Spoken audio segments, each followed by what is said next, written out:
Differences between Himalayan rivers and Peninsular rivers. Last topic on the rivers. Today entire class we are doing rivers. Differentiate between Himalayan and Peninsular rivers.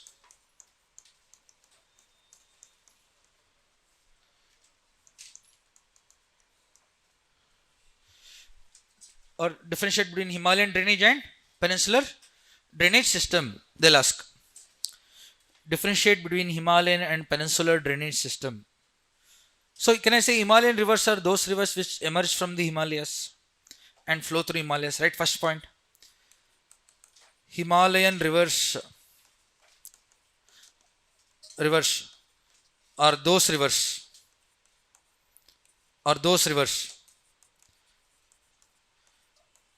which emerge and flow through Himalayas. See the board please. I have written that, correct? Flow through the Himalayas. Example, Indus, Brahmaputra. You write example. Two rivers you write.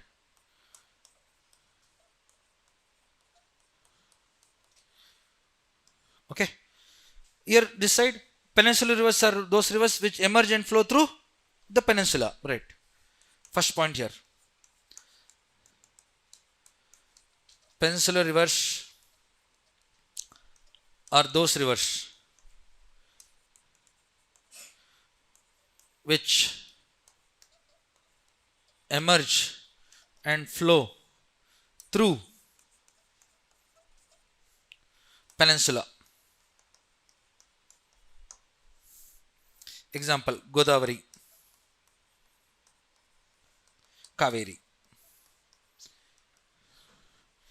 Right, two rivers. Okay. Differences we are writing. In exam also they are going to ask you. Differentiate between Himalayan and Peninsular rivers. So first point I have written for both. Right, second point. Can I say Himalayan rivers are glacial fed rivers? Glacial fed. Means they derive their water from melting of ice, melting of glaciers. Remember glacial landforms, outwash plains are associated with Himalayan rivers. Whereas peninsular rivers are spring fed. Can I use the word spring fed?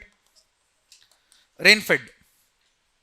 Means when it rains, the water goes down, reaches the aquifer and comes out.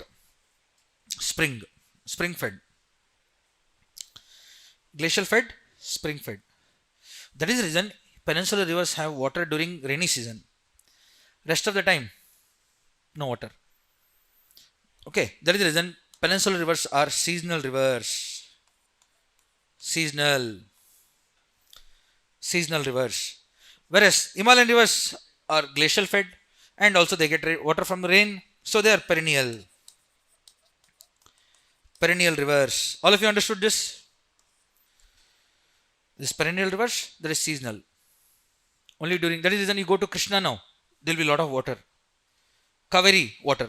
But because monsoon season we are in, June, July, August, September. Rest of the time you go, there will be no water there.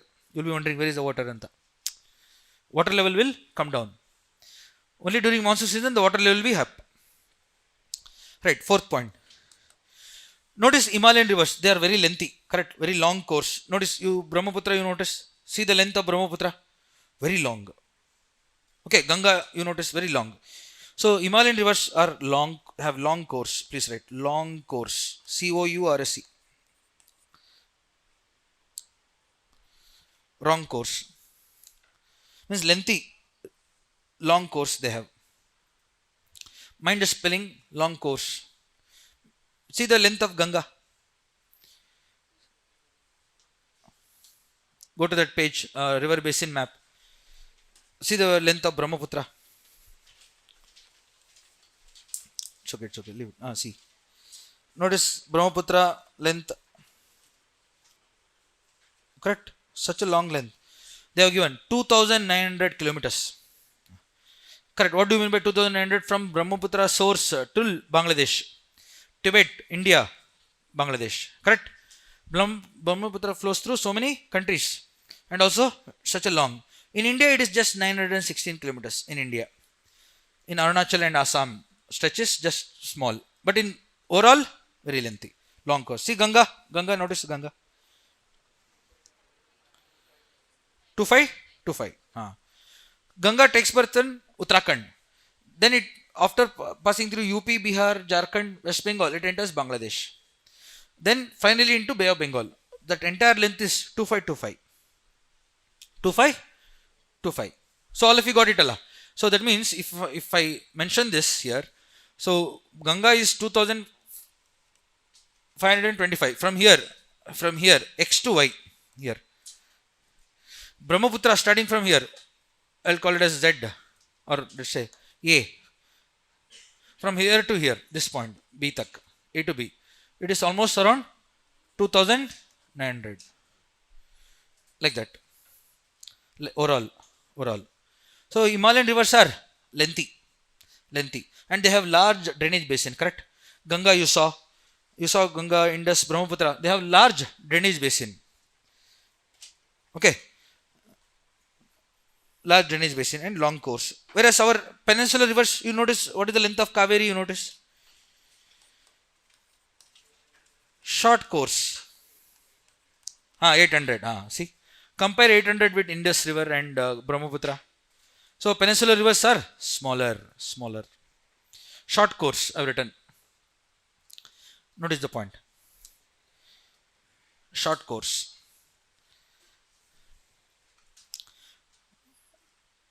Just for comparison, you are seeing the length. Otherwise, you don't have to remember. Correct? I'll continue in the next page. I don't have space. Fourth point ho gaya. Fifth one here. This side I am writing Himalayan rivers. This side I am writing peninsular rivers.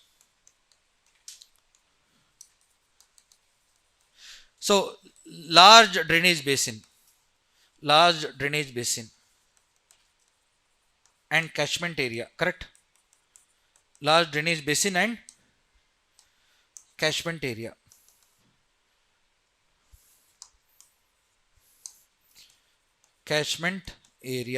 Please see that in the atlas. They have very large drainage basin and catchment area. Whereas peninsular rivers, small drainage basin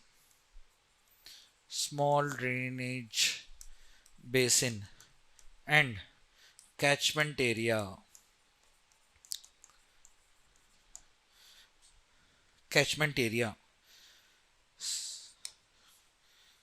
Okay. So now you can easily compare. Okay, which river is big, which river is small. Himalayan rivers are very large. Peninsular rivers are smaller. Okay, because our overall land area decreases when you come to South India. So peninsular rivers become smaller in length. Himalayan rivers, most of them take birth in other countries like China, and they flow to India and other countries, Pakistan or Bangladesh. So they are transboundary rivers. Please write. Himalayan rivers are transboundary. Means take Ganga itself. Ganga flows through India, then enters Bangladesh. So transboundary rivers. Whereas our rivers, Kaveri, Godavari, Krishna, they are in India only, but interstate. So regional rivers. They flow from one region to another. So they are called as regional rivers. They cross state borders, that's it. They cross state borders, regional. Then seventh,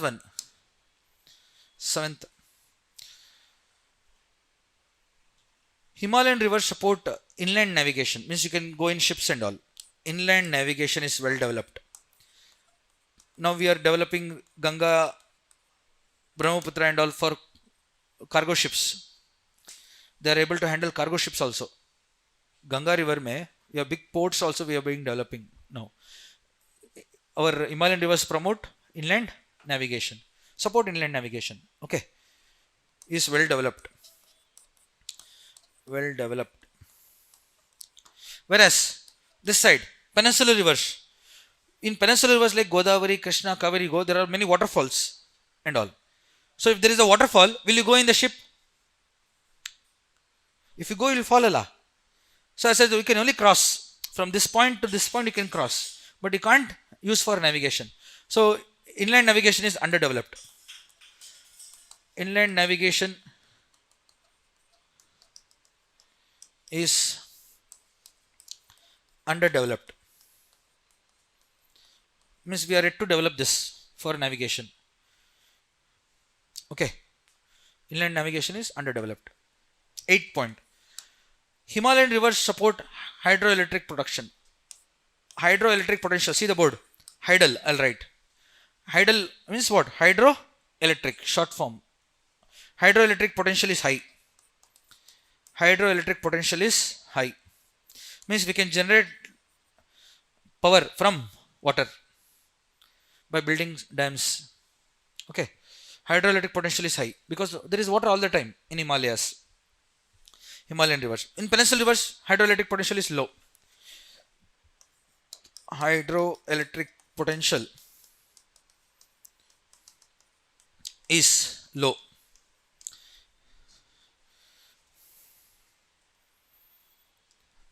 Okay.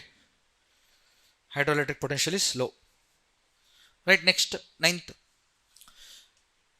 Himalayan rivers have vast floodplain. Vast floodplain. Vast floodplain. Remember floodplain? On either side of the river floods a lot. Vast floodplain. Here, small. Floodplain is small. Our peninsular rivers have smaller floodplain. I'll tell you why.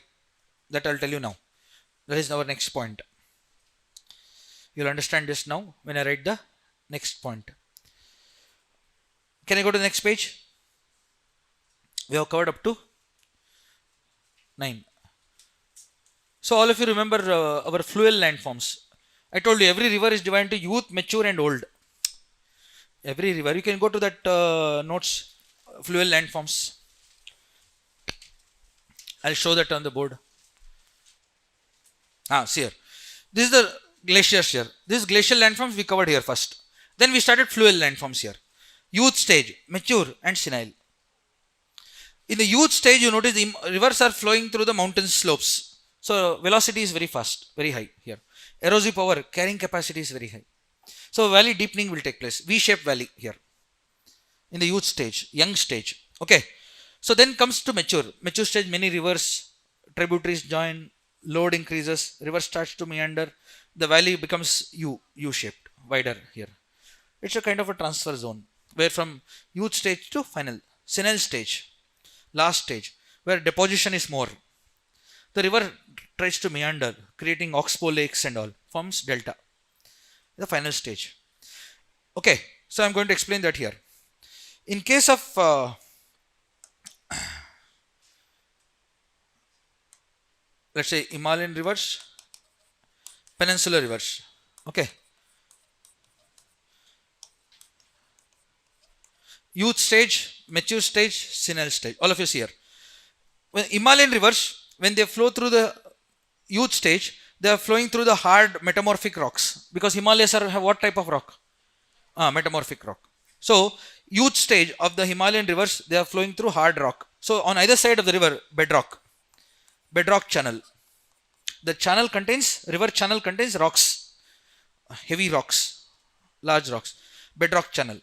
Whereas when it enters the mature stage in UP, Bihar, West Bengal and all, so it becomes alluvial channel, alluvium. Remember, river deposits, Tarai, Kadar, Bangar. So the youth stage ke baad, mature and senile stage, the river flows through alluvial channel. Alluvial channel means the river channel is made up of only soil. Alluvial channel.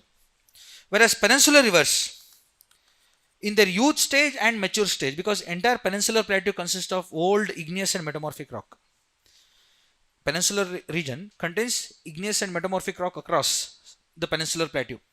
Peninsular plateau is the largest and oldest physiographic division of India. It is very old. It was part of Gondwana earlier. As a result, our peninsular plateau consists of what type of rock? Igneous and metamorphic. So, in both youth stage and mature stage, our rivers are flowing through bedrock. Means on either side there will be rocks. So, the river has to cut through the rock. So, it can't flood much here. So, Himalayan rivers, here they'll be in the valley surrounded by rocks. But as soon as they come here, mature and senile stage, alluvial soil is soft. So they flood. So Himalayan rivers flood in mature stage and senile stage.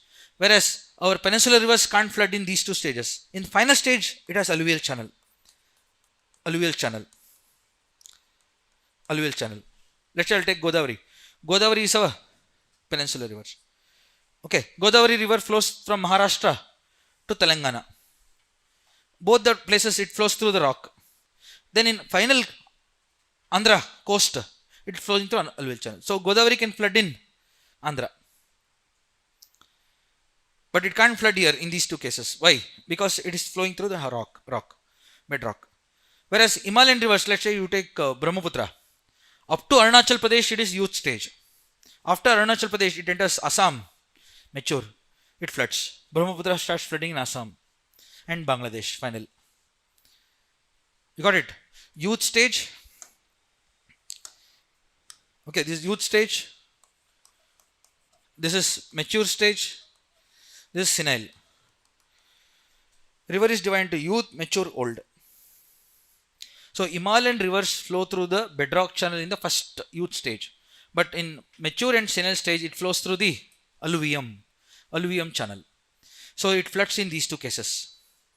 Whereas peninsular rivers flow through hard rocks in youth and mature. In the final stage, coastal plain, when they reach, then they flood because of the alluvial channel. So one side for this side, where peninsular Himalayan rivers one side, you write this. I'll go back now. Wait. Okay, I'll only write now. Can I go back? Huh. You try to understand what we are doing. Here, I'll continue. The next point is 10th point.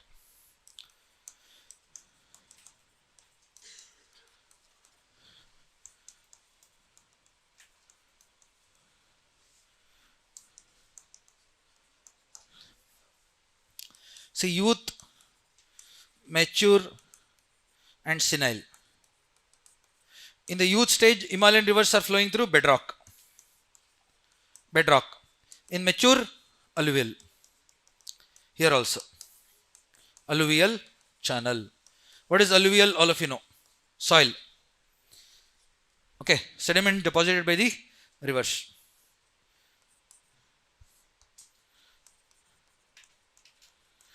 Peninsular rivers में you notice youth stage,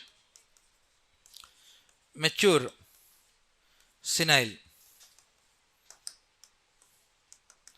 Here it is bedrock. Here also bedrock. Last stage में alluvial. Now you know why peninsular rivers do not flood in the first two stages. When it is near the coast, it will flood. Andhra coast, Tamil Nadu coast will have flood. Odisha coast, flood. Okay. Alluvial channel is soft, sedimentary deposits. Alluvial is sedimentary. Bedrock is hard rock. So whenever the river is flowing through hard rock, let's say I am a river. This is also rock, this is also rock. I can't move Allah. I can't meander. I can't divert from the course. I have to go in the same path. Okay. I'll show you one place. Okay. You notice that, then you'll understand. So notice the river Kaveri near almost close to Tamil Nadu border. It is almost, you can notice rocks here. Okay. So this is rock, bedrock. Can you imagine surrounded by rocks on either side, below rock. The water has to flow through that. So the water can't change its course. So floodplain is absent. Notice the floodplain is absent. No flood. In case of rainy season, the water level will increase, means it will come up like this, up to that much. It can't overflow. No floods. Can you see the potholes? Remember potholes on the river? All this is the rock. You're a Pennaru also. You take Pennaru, Gandikota. You have seen, bedrock. It flows through the rock. This is a canyon. U-shaped valley is called as canyon. U-shape. Okay. So this is how it looks. In the alluvial channel, only soil will be there on either side. I'll show you that also. So it looks like this. River, you see soil, alluvial soil. Easily the river will overflow one day. Okay. It can cause a lot of flood. It looks like this. Surrounding side, river next to a river. So obviously when the water level increases, it will easily flood. flood. Alluvial channel, this is. So we have discussed 10, right, next one. Most of the Himalayan rivers are older than the Himalayas. Antecedent, it is called as antecedent rivers. Means they were flowing into Tatesi earlier. Some of the rivers, Himalayan rivers we have today, they were flowing into the Tatesi. When Indian plate collided with Eurasian plate, Tatesi sediments were uplifted into Himalayas. So then these rivers had to cut through the Himalayas. Means they were flowing into Tatesi earlier. Like Indus, our Sangpo. What is anti means before anta. Antecedent rivers are those rivers which were present before the upliftment of the mountains itself. Like our Gandak river. Okay. We have Kosi river. All these rivers are what? Antecedent rivers. They were flowing before the formation of Himalaya itself into Tatesi from the Eurasian side. When the Himalayas were uplifted, the rivers had to cut through the mountains, flow through them. So that is the reason these rivers now they cross the Himalayas and come towards India. You got it? These are antecedent rivers before. Okay. Whereas our peninsular rivers are formed recently after the formation of Indian plate from Gondwana, it came to Eurasian landmass, monsoon climate ke baad these rivers were formed. India was earlier part of Gondwana land. Then when India drifted in north-northeast direction, it came to Asia now. Now we have monsoon climate. Because of that, rivers are formed. So subsequent rivers, these are all. So subsequent rivers, which are formed subsequently.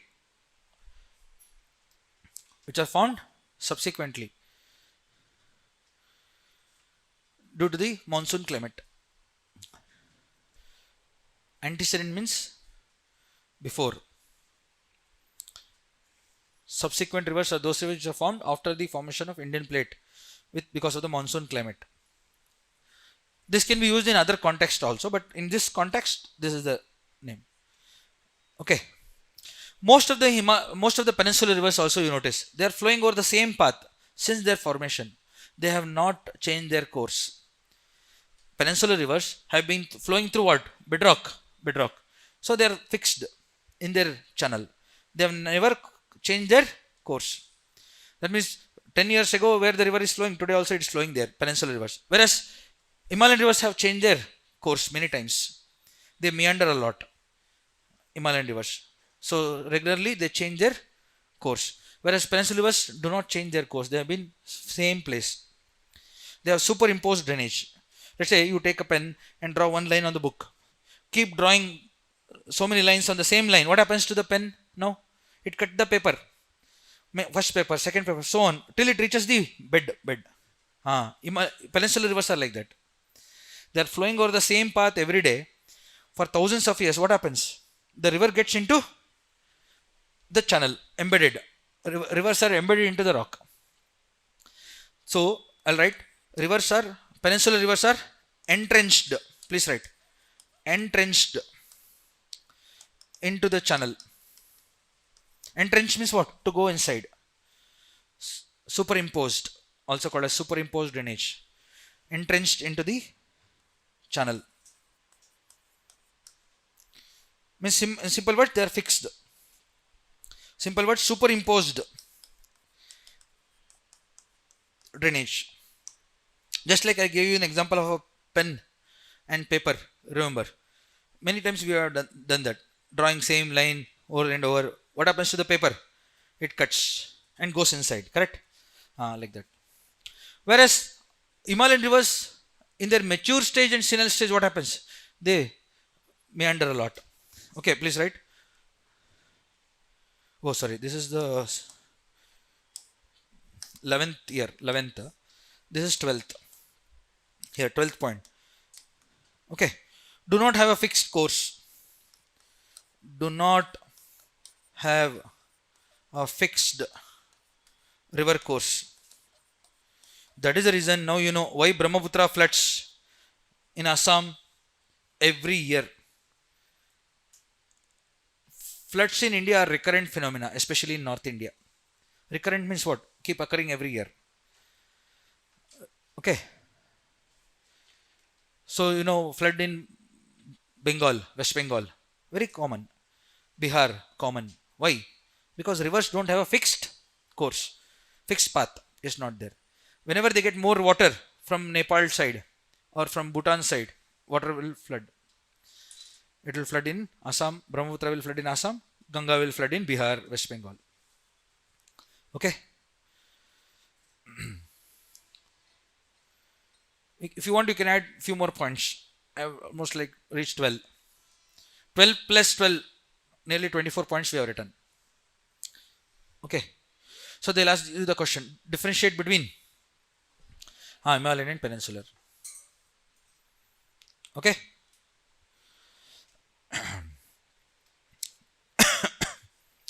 Right, next.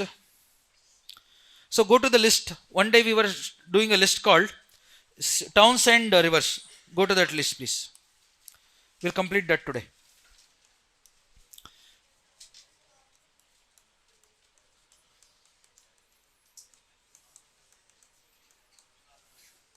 What did you write? Rivers, cities, or rivers and town? We'll follow the same list. Okay.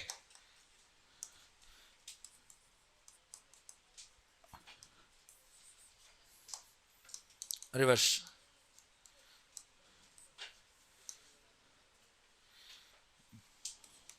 Like Leh, correct? Srinagar, Jammu. I think we wrote some.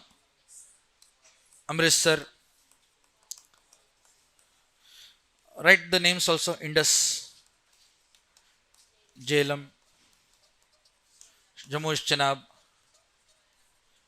Amritsar, Ravi, Delhi, Delhi, Yamuna, Agra, Yamuna. Like that you write. Mathura, Yamuna. Right. Lucknow, Gomti. Varanasi, Allahabad. Varanasi, Allahabad or Prayagraj. Ganga.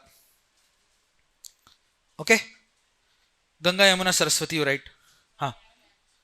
Two to each.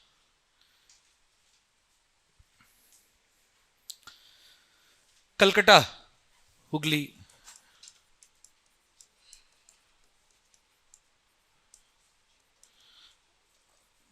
Guwahati, Brahmaputra. Dispur also. Dispur.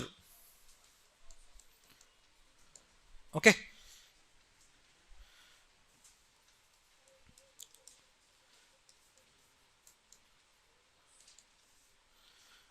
Gandhinagar, Ahmedabad. Gandhinagar, Ahmedabad. Sabarmati. Sabarmati. Correct. Hyderabad. Musi. Hyderabad, Musi. Bangalore. Vrishabhavati.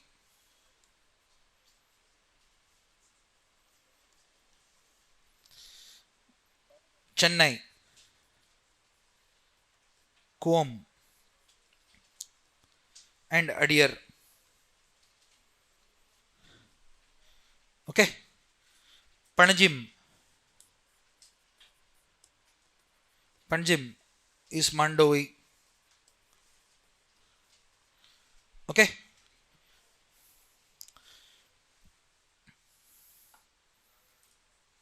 Write fast now. Write Katak. Bhubaneswar, Katak, Mahanadi. Bhubaneswar, Katak, Mahanadi. Kanpur, Ganga. Kanpur, Ganga. Katak, Bhubaneswar, Mahanadi.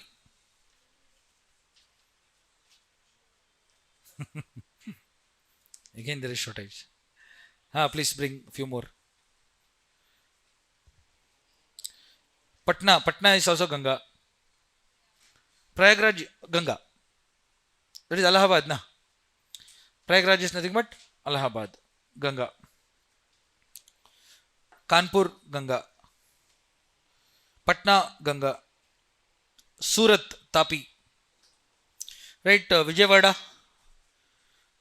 Amravati, Krishna. Rajamundry, Godavari. Kakinada, Godavari. Done? One more list we have to write. Can I go to next page? This is one page. Remember, I asked you to leave one page for this. Right, glaciers and rivers. Glaciers and rivers. All of you know, glaciers are large moving mass of ice. And each glacier is a source of rivers. And remember, 2025, this year, is the International Year of Glacier Preservation. 2025 is International Year of Glacier Preservation. As a result, glaciers are very important source of rivers. So remember, we wrote so many glaciers in the morning. Siachen Glacier, Nubra,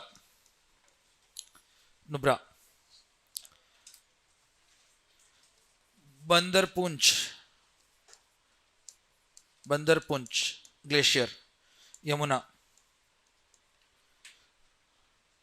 Gangotri Glacier is Bhagirathi.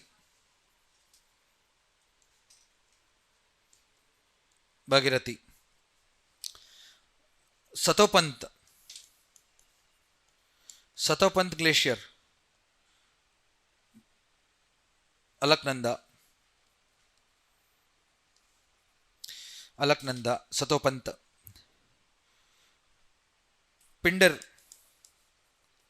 Glacier, Pindari River or Pindar.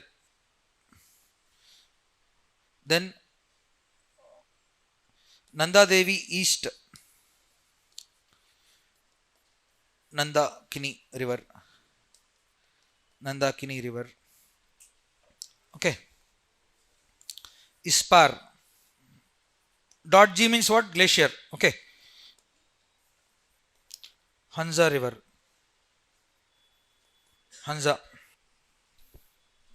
I'll continue here. Bayafo Glacier. Goriganga River.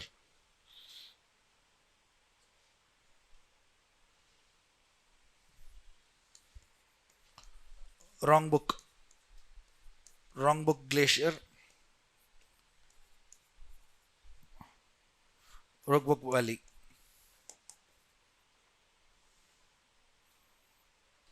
Zemu, Tista. So Tista is a tributary of Brahmaputra. Please add that in the Brahmaputra. Tista is a tributary of Brahmaputra from Sikkim. Baltoro, Shigar River. Milam Glacier.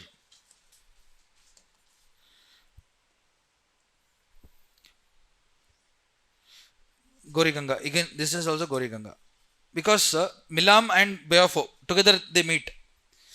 Bayafo and Milam, you write that here. This one here, along with this.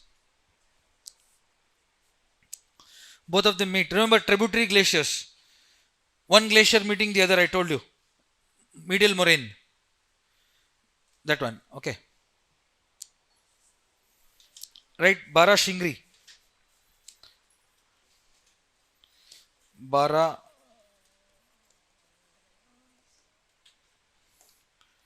Shigri Glacier. Chandra and Baga River.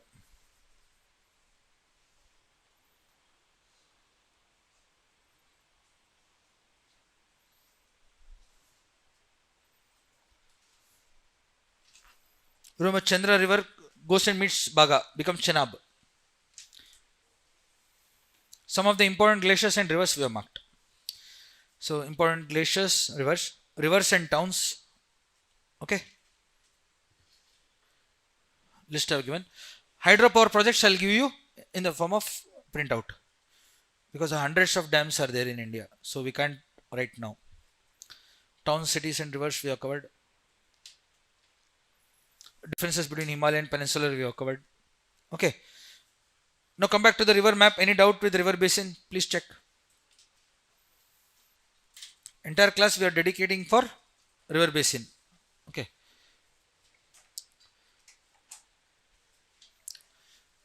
Now last, see here in Rajasthan's Alwar district of Rajasthan. Earlier there was a river called Arvari River.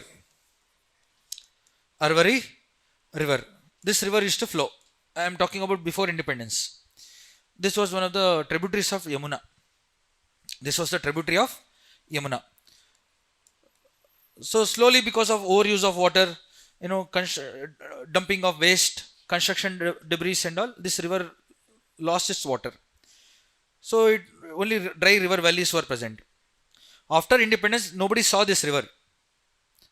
Okay, so this river was lost due to rapid urbanization around the river.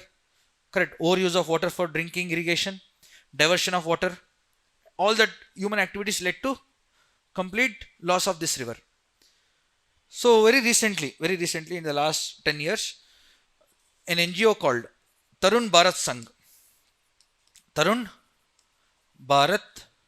Sangh and a person by the name Dr. Rajendra Singh. So he and his, let's say, teammates in NGO, along with the Alwar district villagers, they revived the river. What they did, means imagine, almost around 70 years there was no water. After independence, there was no water at all. Only the dry river bed. If you go there, I have seen that river earlier, how it was. Only the dump, all the construction debris, village waste were all dumped into that. So there was no water at all. What the NGO did, so along the bank of the rivers, dry river valley was there, along the bank, they cleared all the waste first. They educated the people not to dump the waste first. Okay, they revived the channel, cleaned the channel, because the channel was full of construction debris, plastic. Correct, all of you can imagine. Since you are all living in India, you can imagine. So all the waste they removed first. And they told people not to dump any waste, one. They created awareness among the people of Alwar district. There are 70 villages on either side of the river. They told them not to dump, one. Then they created large number of water catchments they created like this, called Johad. Johads are this kind of a small pond-like structure, water harvesting structures. When you create such structures, during monsoon season what happens? Some rain will fall. All the water will collect. The pool of water that collects during monsoon season will recharge the ground slowly. So every Johads, thousands of them they built. Thousands of Johads they built. So wherever the water used to collect in these Johads, it used to go down, recharge the ground. Slowly the water started flowing here. The river started emerging back. Because once you recharge the ground gets recharged first, and the water starts flowing from inside into a channel. Once the ground recharges, the water will emerge somewhere and starts flowing in the river. So they did this. So after recharging the Johads here, so slowly the water started flowing here in the river. So people also started getting groundwater. Drinking, irrigation started improving. The river also was revived.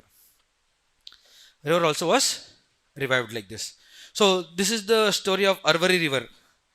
Arvari River, which was a tributary of Yamuna, was lost after the independence. But the NGO and Dr. Rajendra Singh, they recreated the river.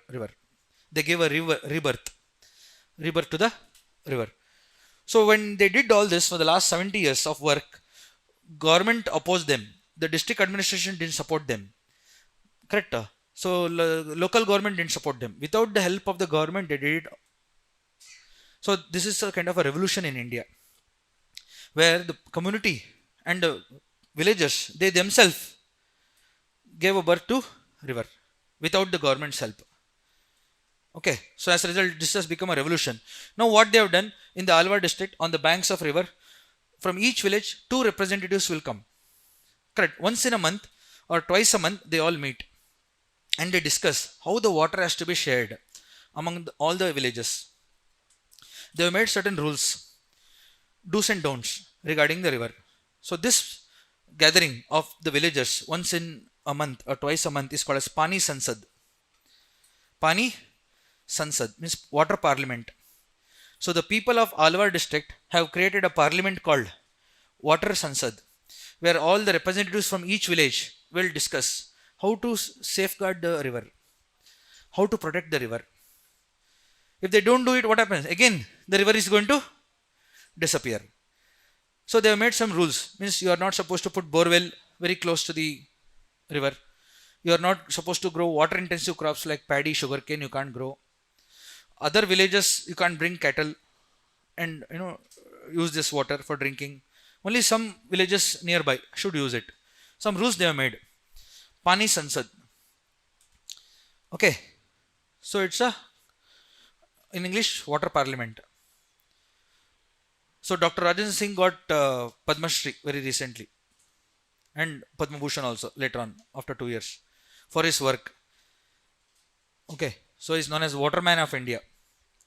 He's known as Waterman. Many of you might have heard of this person, Waterman of India. Okay, so remember this. Okay, this is one. Johats, you have to remember. And wherever the slope was very high, for example, the sloping surface like this, because whenever the slope is too high, what happens? The water will flow rapidly, correct? The water will flow very rapidly, taking the soil also. So what they did, wherever the slope was very high, they constructed a check dam like this, check dam. They created a check dam, small check dams like this. That means the water flowing here, all of you notice this please, water flowing here from the slope will stop here. Suddenly it will start filling up here. So water also will stop, sediments also will stop here. That means the soil will not take the sediments down. So the water and sediments both will stop here. And once it overflows, only small amount of water will go out like this. So that means they are stopping the water here. This also recharges the ground. Don't you think it will recharge the ground here? Prevent runoff, prevent soil erosion. Okay, these kind of check dams are available everywhere. All of you have seen. Only the overflow water is allowed to flow. By doing this also, they can control the flow of water. Like this they did on the slopes of the river. On either slopes of the river, let's say this is the slope.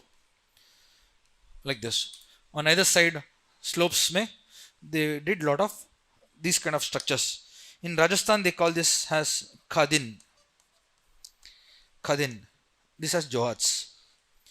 The water harvesting ponds are called as johad. So the check dams are called as khadin. So UPSC is asking what local terms which are popular today. They are asking what is khadin and johad. You'll be wondering where the question is coming from. Correct? You'll be wondering this must be some ancient Indian question. No, it is related to geography. Okay. Okay. So remember this, they'll ask. I'll show you this now quickly. This kind of ponds. You can see Allah. This kind of ponds. We have seen that in our villages and all we have seen. Okay. But these are man-made. This is Kadin. See here, Kadin. See this. One of the traditional johats. How it looks. Okay. A small pond-like structure and allowing the water to collect and recharge the ground. You can see here, Kadins.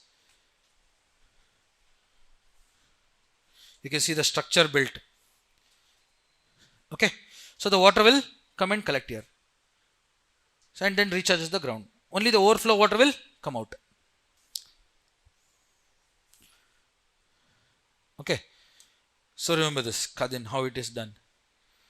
Simple methods, cost effective methods, which people only can do. It doesn't require much, labor also. Modern tools not required. So these kind of questions are now popular. Pani Sansad translates to water council or water parliament.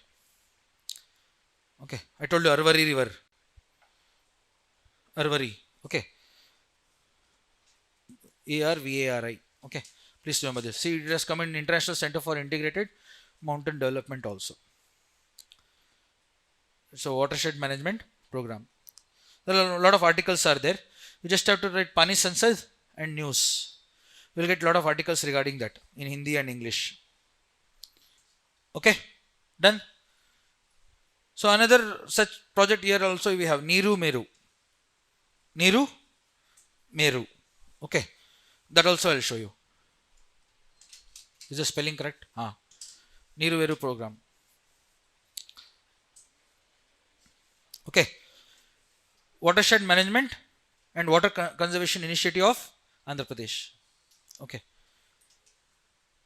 water and you anta. You and water. Okay. So remember these two examples.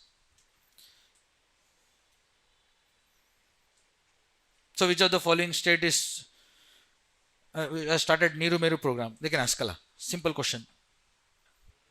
Any doubt?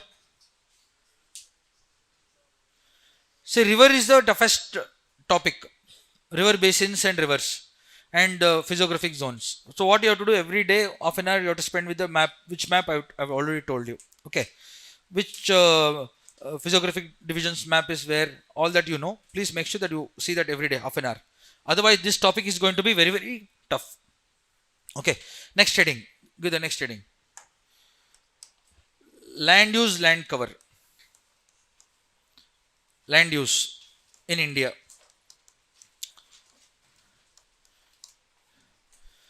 Land use in India.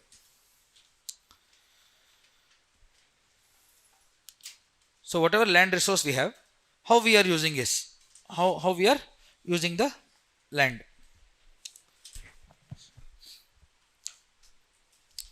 Go to land use land cover map. There is a map called land use map.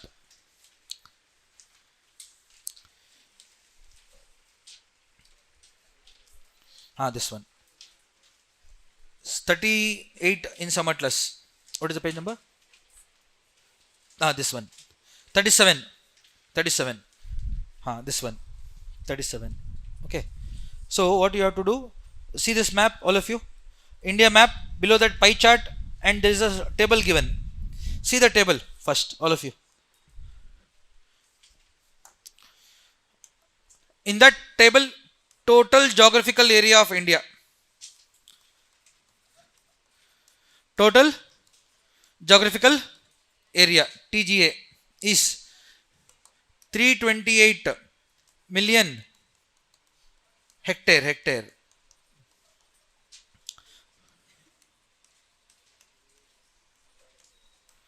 See here, all of you. What is the area of India? 32,87,263 square kilometers. This is the area. In million hectares, 328 million hectares. Okay, 328 million hectares is the total geographical area. Okay, in that total reporting area, dekho. Total reporting area. Reporting area. What is the total reporting area? 307 million hectares. So now you tell me now, what is this difference? They'll ask this in the exam. Total geographical area of India is 328, whereas total reporting area is just 307. Means this is the area where we collect our tax. This is the area under our governance, under the jurisdiction of High Courts and Supreme Court of India. What about the rest 21 million hectares? It is under illegal occupation of Pakistan and China. You got it? Our land under their control. POK. Correct. Aksai Chin, China. Illegally controlled by the other countries. So that is our area. Means tax is calculated from this. GDP is calculated from this area now, as of now. Census is done in this area now. That means we are still don't have control of our remaining 21 million square kilometers. All of you got it? Which map we are discussing? It's a very important topic. 328 million hectares is our total geographical area. Nearly 21 million hectares is not reported because of illegal occupation by Pakistan and China. So that we need to take it back. Majority of our, notice this, majority of our land is used for agriculture. Notice they have given agriculture and allied primary activities. How much? Nearly 250 million hectares we are using it for agriculture, allied activities. So how we are utilizing our land resource? Because land resource is the most important resource for any country, correct? Land resource is the most important resource because on this land resource we have soil, we have minerals, we have water, we have human resource. All the other resources are located on land. So if we have land resource, that means we have other resources also. You see, our population is increasing, but land resource is limited. So India is a overpopulated country. On the same land, we have so many people utilizing the same resources. So India is a overpopulated country. So we need to protect our land resource, whatever we have, or we have to expand our land resource. How do you expand our land resource? Capturing new territories, recapturing our old territories. Why not? Correct. We are only at risk now. We no longer can keep quiet now because our own territories are under our neighbors. We have bad neighbors. Correct. So what happens? We have to regain our territory now from China and also Pakistan. So as a result, that is the only way now. There is no other way for us. Okay. So we need to protect existing land resource. At the same time, we need to expand and acquire surrounding areas. That is the only way for us. Okay. So please remember. Now let's see how we are utilizing our land resource one by one. Start from the first word, arable land. Arable. Arable land is a land suitable for cultivation. Arable land is a land suitable for cultivation. You see the map. On the map, there is some different colors given. Arable land, they have given yellow color. Match it on the map. What is arable land means? Land suitable for agriculture is arable. First, I will write the words, then explain. Okay. Within arable land, there is something called net sown area. Net sown area. There is area under present cultivation.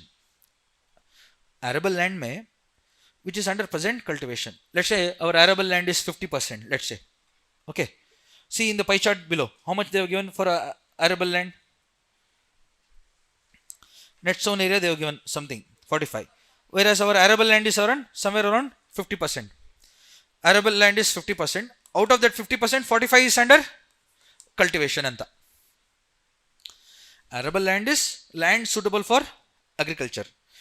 Out of 50%, 45% of the land is under present crop cultivation. Presently we are cultivating. Like that you should remember. Don't write this. I'm just telling you an example.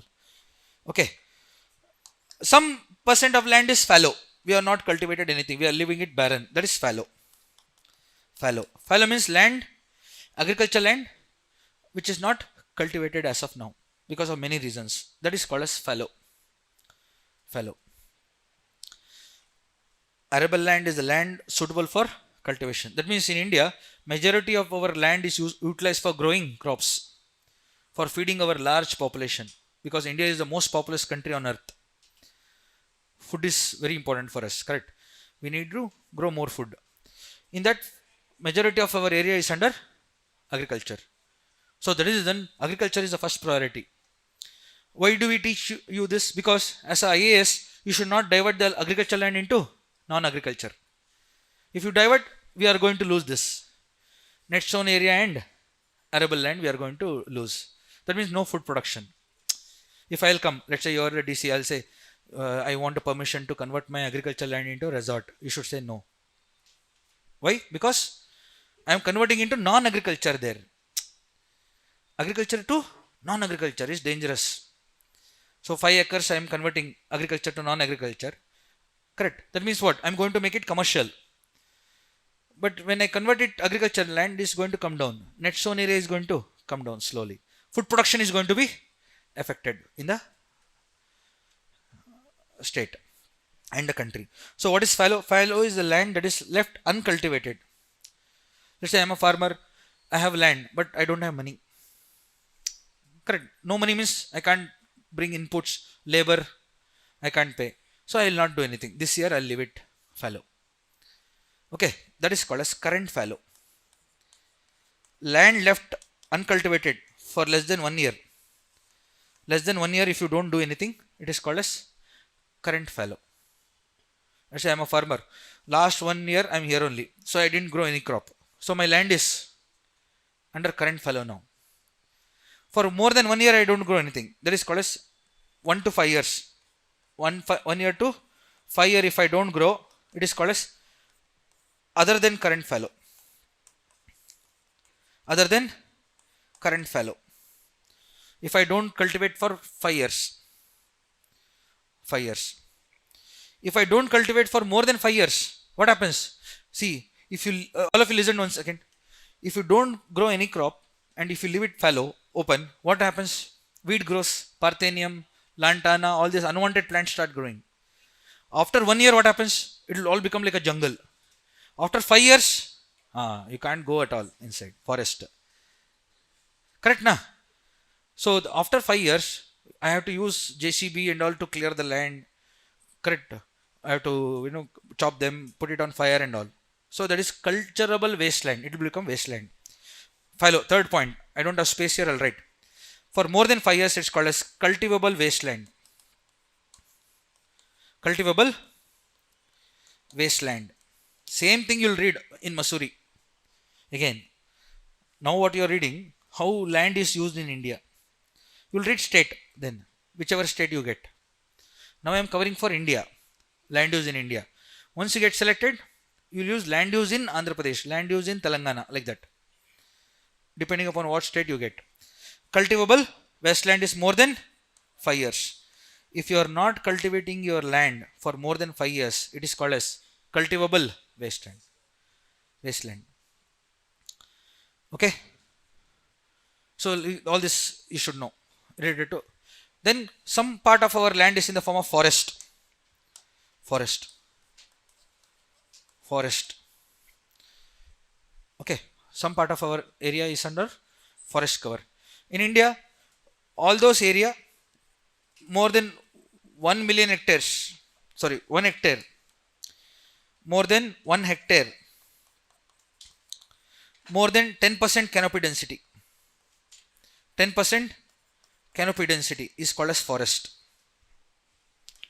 In India, what is the rules for forest? I am saying area should be more than 1 hectare. More than 1 hectare area.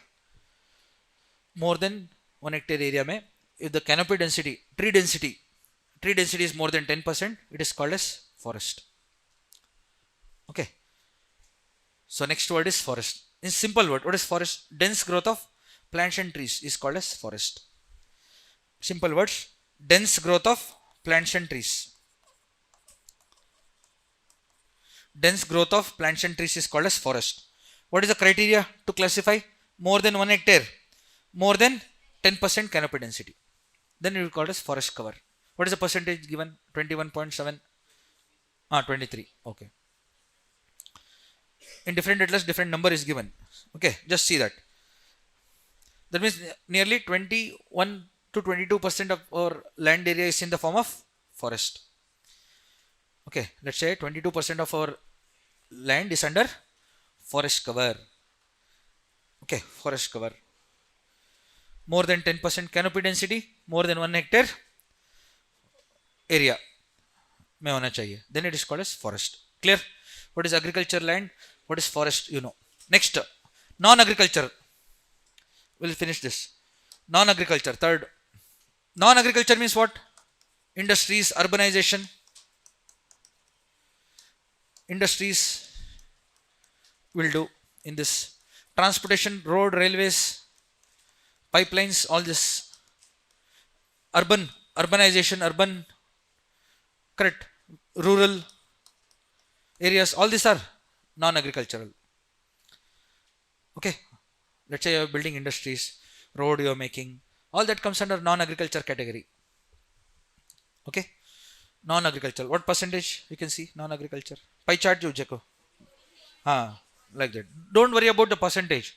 See one by one how we are utilizing the land. Okay. Next, some of the land is in the form of wasteland, bad land, wasteland, which can't be used for any purpose.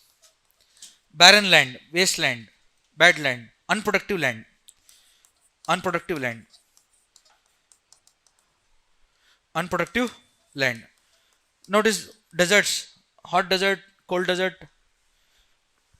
Rajasthan, hot desert,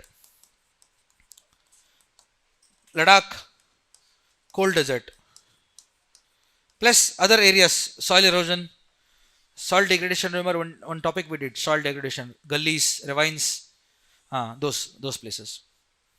All those places where there is soil degradation, they come under, let's say, hilly areas, rocky areas, barren. Let's say you see Golconda, it's a big rock, you can't do anything. Is it? It is historical, that is other story. Around Hyderabad, you can see a lot of rocky areas which you can't use anything. You can't do anything in that area. That is called as bad land, unproductive land. Okay, most of the land is like that, rocky terrain, rocky terrain. Okay, rocky terrain. This is bad land. Next, notice plantation. Next is plantation. The land that is under coffee, tea, spices, coconut plantation. Monocropping means one crop permanently over the area, like tea, coffee. Will you change? No. There is, once you start growing tea, that means permanently tea. Coconut, mango, rubber plantations. Then scrub and waste. Just write scrub. What? Scrub and grasses. What they have given? Grasses. Scrub and grasses. So the pie chart, all the words should be clear. Is it clear now? See, net zone area, forest, non-agriculture, fallow, unproductive land, scrub and grasses, plantation. Is it clear now? All of you know how the land is utilized in India. So they'll ask, what are the challenges to the land resource of India? What are the various challenges of land resource? Because land itself is limited. First challenge is our border itself, lot of territories under our neighbors. Correct? Pakistan and China has occupied our territory. That is the first problem we are facing.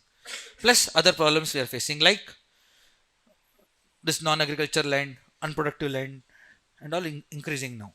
It is a burden on agriculture land now. Correct? Because population is increasing. Agriculture land is slowly decreasing. What happens? Pressure increases. Pressure on agriculture land increases. So please notice your notes. Many topics of India I have covered. Correct? If you notice, many topics of India we already have covered. What topics? You check once, one by one. Quickly we'll summarize. We started with physiographic zones, river systems, land use in India. Remember one class we covered oil and natural gas distribution in India. Oil, natural gas, coal we have discussed in our previous classes. Okay. Oil, natural gas, coal we have discussed. Refineries we have discussed. Soils of India we have discussed. India map and all I have shown you. Soils, zonal, azonal, intrazonal. All types of soil, 8 types of soil we have discussed. Okay, these are some of the topics that we already have covered with respect to geomorphology. Okay, anything else we have covered? Huh? Nuclear plant, that will cover again. I need to cover that. Energy part I will cover again. So in the future classes, what I am going to do, that's tomorrow. I am going to, let's say 2 more days are there, Allah. What to do? World geography will start. World geography. In world geography, I will start with North America, South America. One class, remember we did countries. We have done that. Okay, but now I am going to straight away start with world geography.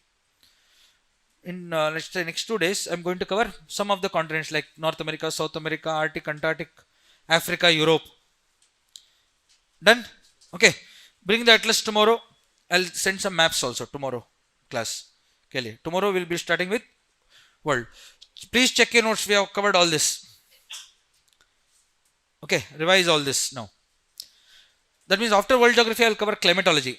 Then I'll cover Indian climate. Monsoon and all. Cyclones and all. We can add. So one by one, our Indian topics are also getting completed. Geomorphology, climatology, like that will complete. Okay. Any doubt? Yes. Thank you.